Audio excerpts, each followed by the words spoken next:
अस्सलाम वालेकुम बेटा जी। आज का जो टॉपिक है वो है रेलिवेंट टू हमारा प्रोसेसेस। हमने कहा था प्रोसेस कहते हैं किसी भी टास्क को जो एग्जीक्यूशन में हो, किसी भी प्रोग्राम का कोई पार्ट या इंस्टेंस जो इस टाइम प्रोसेसर के थ्रू एग्जीक्यूटिंग स्टेज में हो उसे हम प्रोसेस कहते हैं।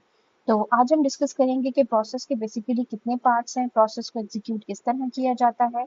आज इस पर डिस्कशन करेंगे। बेसिकली प्रोसेस जो है वो 3 कंपोनेंट्स पे कंसिस्ट करता है। एक को हम कहते हैं प्रोसेस के जो कंपोनेंट्स में से है, फर्स्ट वन है द एग्जीक्यूटेबल प्रोग्राम। मतलब आपके प्रोसेस के 3 पार्ट्स हैं। पहला है एग्जीक्यूटेबल प्रोग्राम, मींस कि वो प्रोग्राम या इंस्ट्रक्शंस, प्रोग्राम वैसे हम किसी किसी कहते हैं सेट ऑफ इंस्ट्रक्शंस को, तो सेट ऑफ इंस्ट्रक्शंस होंगी। सेकंड क्या है, the associated data needed to the program.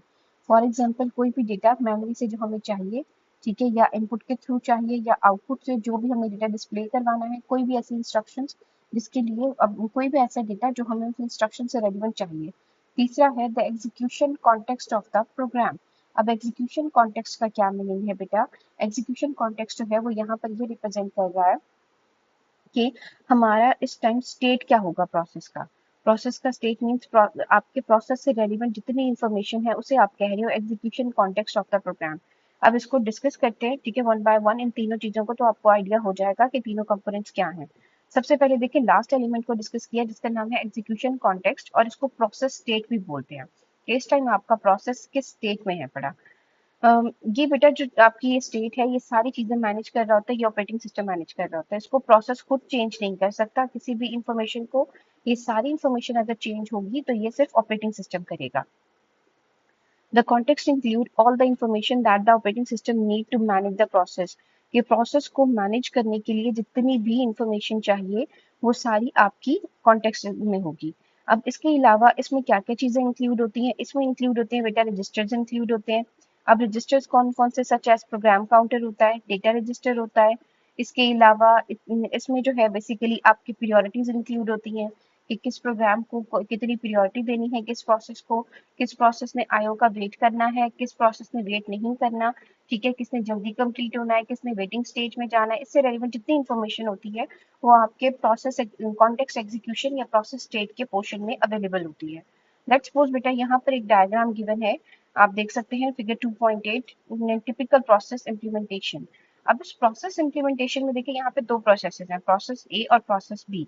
अब प्रोसेस ए और प्रोसेस बी में दोनों में देखिए आपके तीन चीजें अवेलेबल है। जिस तरह हमने कहा था, एक कॉन्टेक्स्ट, एक डेटा और एक program code. Program code basically वो इंस्ट्रक्शंस जो हमने पहला पार्ट कहा, डेटा मींस वो सेकंड पार्ट, और थर्ड मींस कॉन्टेक्स्ट।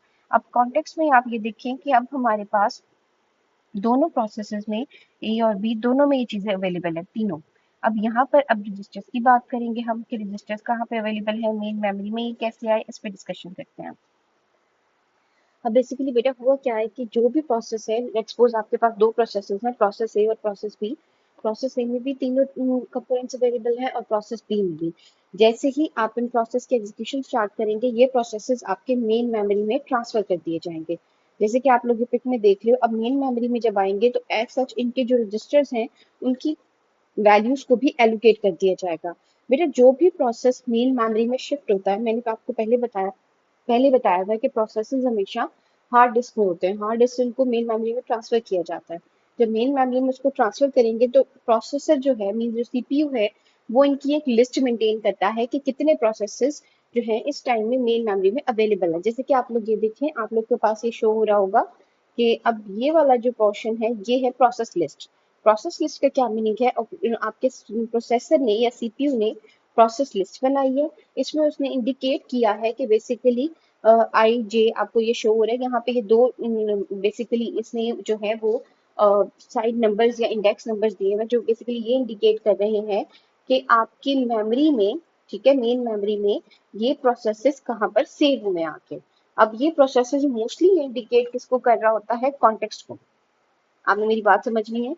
हमने कहा था तीन कंपोनेंट्स हैं, तीन कंपोनेंट्स में से ये कॉन्टेक्स्ट को इंडिकेट कर रहा होता है कि आई है, लेट्स सपोज आई देखें, आई किसको इंडिकेट कर रहा है यहाँ पर? कॉन्टेक्स्ट बी को। और जे किसको इंडिकेट कर रहा है? कॉन्टेक्स्ट ए को।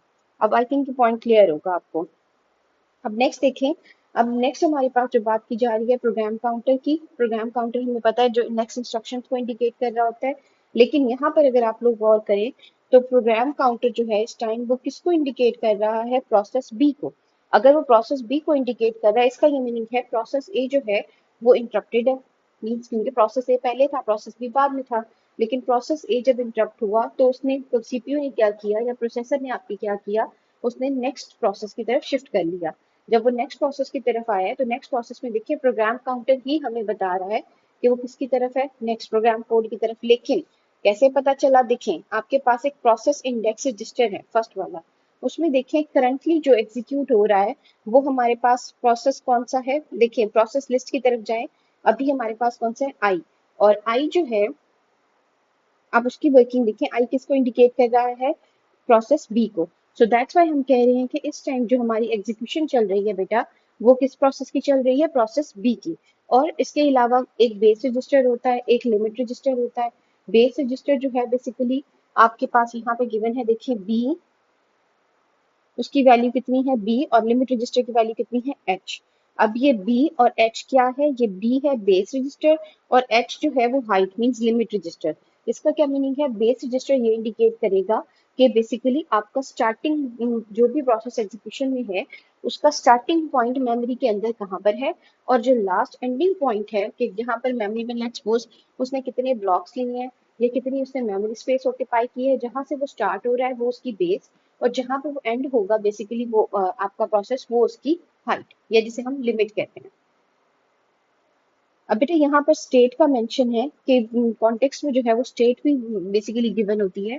स्टेट क्या है, स्टेट ये है कि आपका प्रोसेस इस टाइम में कौन सी स्टेट पर है, मीन्स किस तरह की रनिंग स्टेज में है। जिस तरह भी हमने कहा कि प्रोसेस ए जो है वो इंटरप्टेड है या मे बी वो आईओ का वेट कर रहे हैं, सो दैट्स वाई हमने क्या किया, प्रोसेसर ने प्रोसेस बी की तरफ शिफ्ट कर दिया। सो इसी तरह वो यही बात कर रहे हैं कि हर एक प्रोसेस किसी ना किसी स्टेट में होता है। जिस तरह आपकी प्रोसेस बी रनिंग स्टेज में है, प्रोसेस ये वेटिंग स्टेज में है, सो दैट्स वाई यहाँ पर स्टेट को इस तरह मेंशन किया गया। ठीक है क्लास, नेक्स्ट टॉपिक जो है वो मैं आपको क्लास में डिस्कस करूंगी आपसे।